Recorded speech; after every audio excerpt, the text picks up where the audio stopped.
Referee KFS check.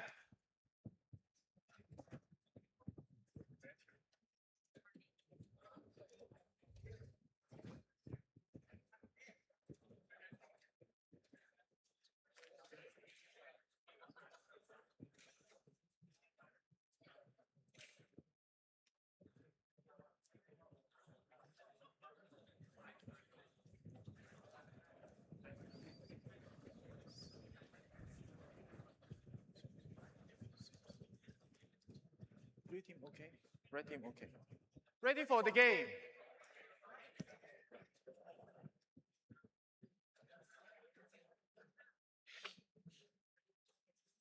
Referee ready. 3, 2, 1, stop.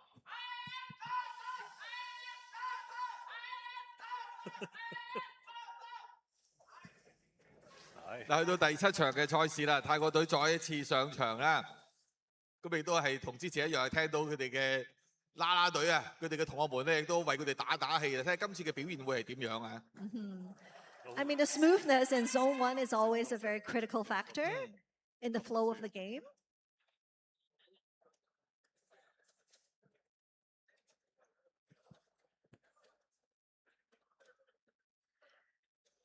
We see that the Callison Technical College team is trying to assemble the staff and also the spearhead together. It's experiencing a little bit of difficulty.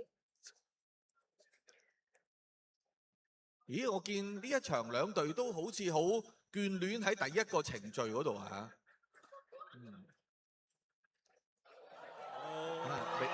未得住。 The LDCE team, unfortunately, they weren't able to pick up the spearhead on first try.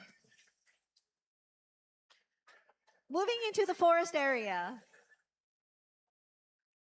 they have to make sure they pick up the right scroll in order to move on to the arena. 泰國隊咧已經攞到一個啊，係佢嘅半自動機械人，但係全自動機械人咧就好似暫時都未有啲咩嘅喐動啊！而家見到喐到啦。Yes, so the Robot 2 from the Callison Technical College is also moving into the forest area. 因為咧佢要攞到呢個功夫 master， 武林至尊係要兩部機械人同時去處理嘅。So we need Robot 2 to also pick up one of the KSF in order to move on to the arena. 嗱，時間剩翻大約1分鐘啊，可能佢哋今次嘅部署係諗住攞分數多少少啦，似乎係。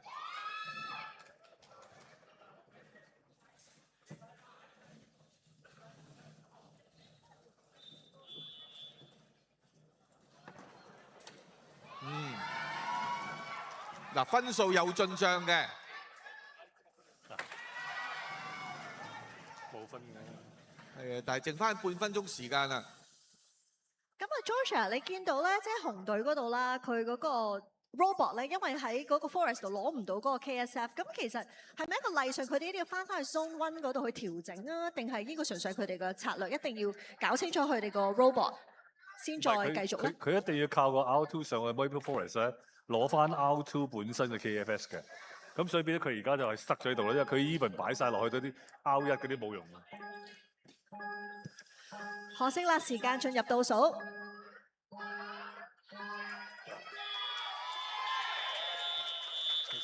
嗱，雖然咧係未能夠完成到功夫 master， 但係分數取勝嘅有機會係啊。30 seconds appeal time starts now. 同第一波一樣，同之前都一樣啊。exactly same 130-133粒。咦係喎，啱啊 ！George 俾我睇泰國隊2場比賽嘅成績係一樣嘅。一樣。係咪 program 咗就係攞咁多分咧？梗係唔係。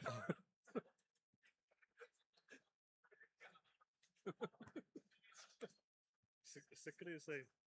130, 130, R1, 3, same.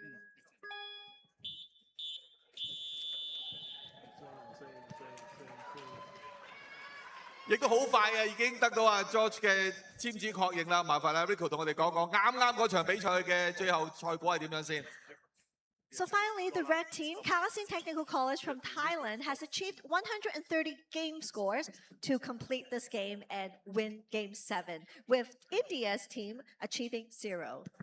換言之，啱啱勝出嘅係嚟自泰國嘅加拉信技術學院，恭喜晒！